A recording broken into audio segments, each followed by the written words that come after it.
back this up and slow this down because you just gave a I want to say like not a 747, more like a F-16 ramp takeoff. You were doing, let's say you're at the age of what? Like when you were doing that, when you were getting into jazz, how old were you when you were like starting to really get into deep jazz music theory and stuff like that? Well, I have always I was in theory in like first grade. See, okay, I try so hard not to turn this into like all about me and you, and then forget all the audience. But look, state student days, the ear training, and like you said, the preludes and fugues, and for me it was Gershwin that kind of bridged the gap between the classical and jazz. It was like, oh my gosh, you mean I could play these chords and still be in like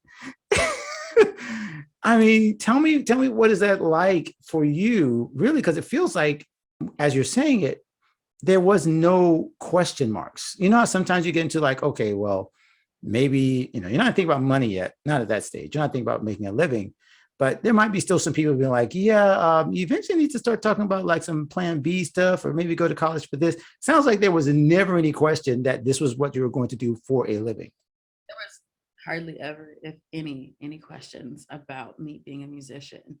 And my mom and my dad, I remember like me telling them that, and my brother telling them that. They told me, okay, great. And they told him, make sure you have a plan B.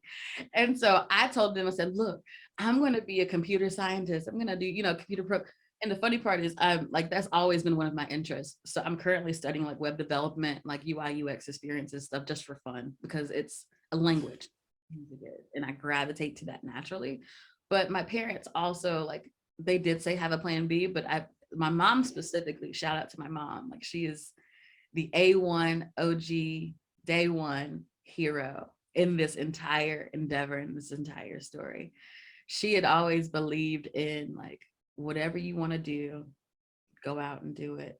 Because both of my parents worked because they had to. I mean, Yeah. in a degree, they enjoyed the work that they did, but it wasn't their passion, and they never were afforded that opportunity. And I remember like even sitting back and doing, I know you're like, like ancestry.com and things like that. I would go back and look at all of my family history, and they were all either like sharecroppers or farmers, or they kept house. And I just thought about how many people in my family died with dreams and passions and realized. And from there, it was a matter of, okay, I got one life and we gonna own this thing.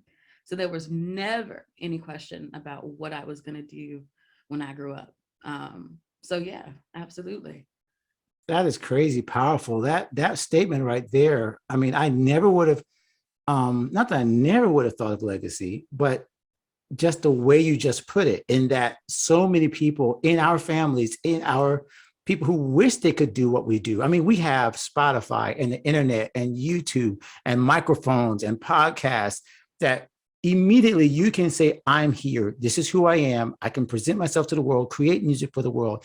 And they never had that opportunity. And that is a powerful mission and statement to kind of like back up everything that you just said, that you went out and started to create. So I love this so much. All right. So you did get into school. You did take that jazz degree. You did start up. It sounds like, you started your business pretty much, sounds like right away. The Journey Music Academy, did that start? Were you already entering into, okay, I'm out of school.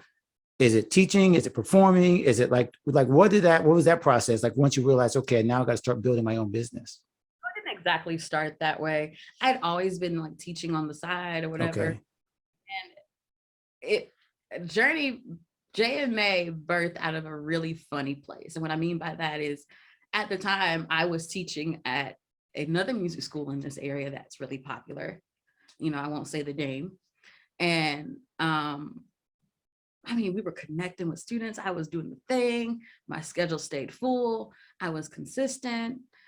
And this is about senior year, junior. I mean, I was there for a little while, but when JMA was formulated, it's about senior year, I think it was, of my college experience, undergrad experience. And long story short, I discovered that they cared more about themselves compared to my well-being. This came from a Le'Andra that always told everyone what her next move was for the sake of pleasing their agenda and loyalty. And I'm not saying loyalty isn't wonderful and it's not beneficial, but I was always the one that would always self-sacrifice for the sake of another's purpose, another's well-being, another's, well-meaning end. And so I discovered in this mentality that these people, I guess, really didn't care as much about me as I thought they did. Wow. The relationship started to sour, and I came home and I talked to a friend, and I was like, look, I can't do this. I'm not getting paid when I work. Number one. Two, Big one. Big number one right there. but to me, like, even with money, like, money is great, but to me, it's about making the impact, helping people, serving. Like, that's where my heart is.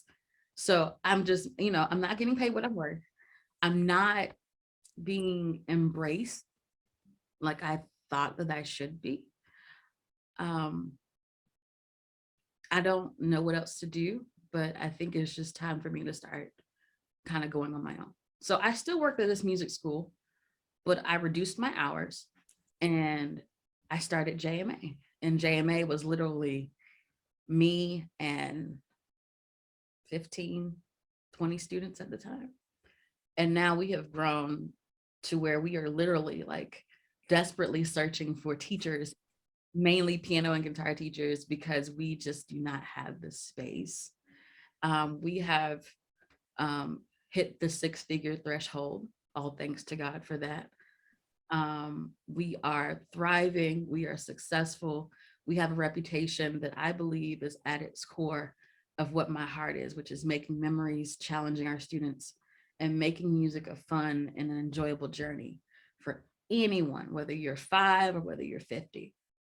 So that's kind of how JMA started. It started in my senior year, and it started when I was in the midst of transitioning and kind of like getting over people pleasing, if you will. Okay, this is so, again, you've just opened the huge, beautiful Pandora's box of issues. And I hear kind of like the heart behind, and maybe jumping the gun, but I do hear is what sounds like the heart behind the life coaching and the business and the understanding that this is way more than just nuts and bolts, because I could get lost in the marketing. I could get lost in, hey, how did you build the studio? How did you get students? How did you build your website? Like, that's all fun, but it doesn't get to the core of what ends up keeping you getting up every morning and showing up for these kids and for your students and for your clients. It really comes down to what you start to get into there, coming home after you've been mistreated and like, why am I doing this? So that's big. Definitely. No matter what you do, I feel like whether your passion is being a professional musician, no matter if you're good at what you do, whether you're a creative or whether you are into a different form or field, I believe that your why should be that defining reason, and it should be the strong enough resolve that really carries you through the darkest of situations. And for me, my why is seeing the light bulb go off. My why is making memories and laughing with my clients and my students. My why is being able to walk arm in arm with clients who are suffering and watch them go from pressure to performance. I love. That is what gets me up every morning, and I love it.